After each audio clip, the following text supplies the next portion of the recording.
All right, this should be the last video rolling through for the final. So this video should go over, or will go over, the themes and concepts that you'll be seeing on the test, things that you should be looking for the final.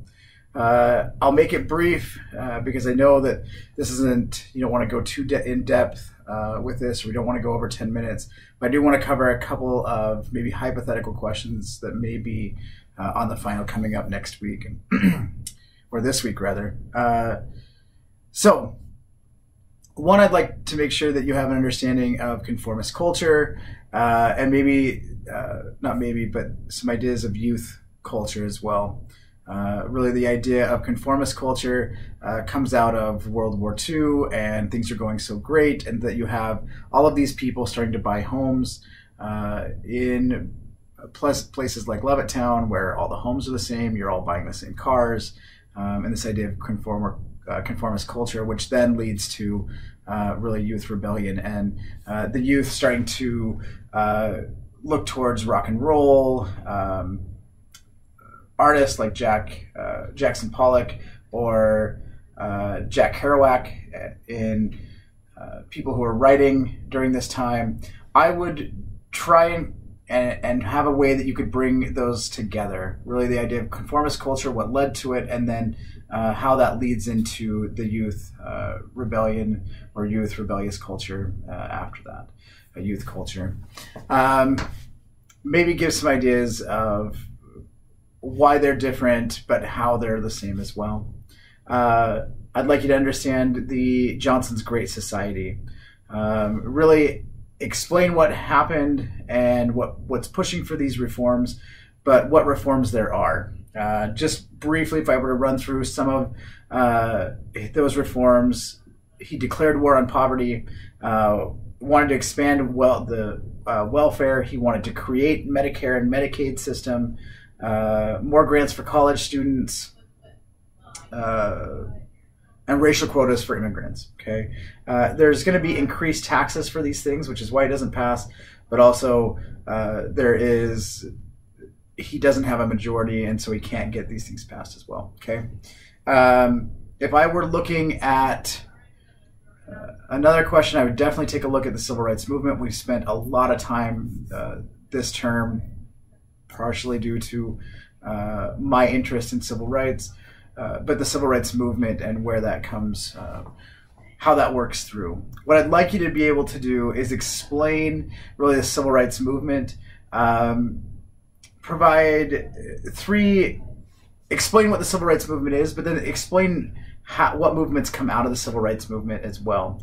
If I were talking about these movements, I'm asking you for three, and what I would be looking for is the anti-war movement, the women's liberation movement, the Native Americans rights movement, and the Hispanic rights movement, and the LGBTQ or gay rights movement as well. If I were talking about these things, I would obviously want to bring up the Stonewall riots, Cesar Chavez, maybe Dennis Banks, the sexual revolution, things of that nature. Maybe the anti-war movement. You talk about Kent State. You only need to bring up three, but really I want to understand I want to know your understanding of the civil rights movement and how that led to these other movements. Okay, and that's really what I'm looking at in that question, something of that nature. Okay. Lastly, and I want to make this one clear, this is a big piece that I think a lot of historians, first of all, the right gets upset with liberal professors who don't talk about the conservative movement. Let me explain to you that there is an issue behind the conservative movement, not really the conservative movement, but rather a lot of historians don't see it as history yet. And so I have been in courses where the professor doesn't believe that it's history, and so we don't really go that far. We also don't talk about President Clinton or President Obama. We don't talk about George W. Bush, George H.W. Bush for that matter. So we come up to Reagan, which is why I think that we should probably talk about the conservative movement.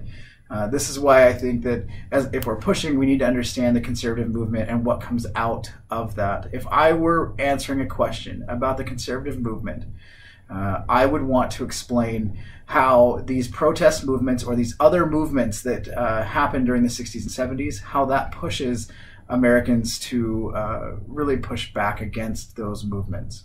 Okay? And we get the conservative movement, the moral majority, the silent majority. You get a lot of people who are coming out. What I would want to talk about is Pat Robertson, Jerry Falwell, some of these leaders of the conservative movement who are pushing the ideals of traditional family values and things of that nature. Okay, I want to know why it was significant. What did it lead to? And also explain how conservatives are feeling, were feeling during that time, and what they were trying to gain from that movement, which I've given you a little bit here. Okay, basically that's the final. Okay, if you have any questions, please get in touch with me. I think it's been a great semester. I think you've done a great job, and I'm really looking forward to seeing where you go from here, and hopefully you'll continue to dabble in history as you continue.